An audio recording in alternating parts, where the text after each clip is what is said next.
today is that very eerie day where it is quite calm. We're going to have blue skies for most of the day.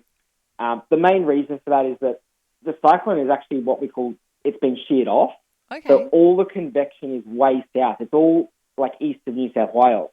And if you look on satellite, it's actually this really exposed low-level circulation with no convection around it, which means we've got no cloud around that cyclone theoretically, or very little. With the wind, it's so far offshore now that we actually don't have the pressure gradient over us. The last few days we've had a very strong or tight pressure gradient, which has been straight over South East Queensland and even central Queensland.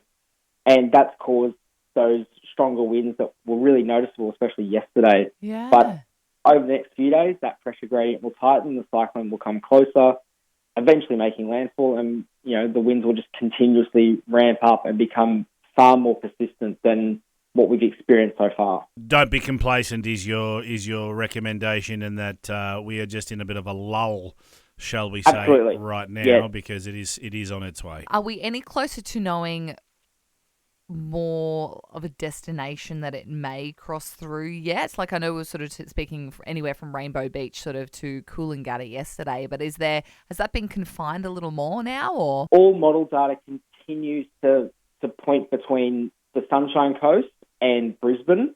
Right. Of course, Gold Coast, you're not out of it at all.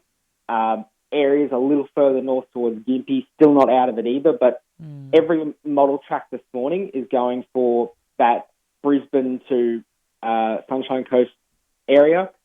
And then the other thing would be with that, while we will focus a lot on the tracking or the landfall zone of the system, the threats of the system are going to expand a long way. We're talking from Brisbane down to Newcastle with the deluge of rain.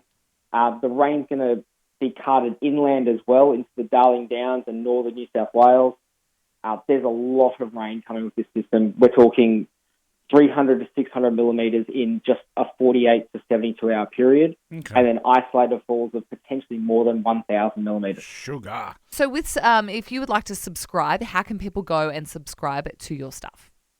Well, the easiest way will be that on our socials, we will have our subscription on most of those posts. Yeah. That'll be the very easiest way, but to do it properly, it's through the HigginsStormChasing.com website.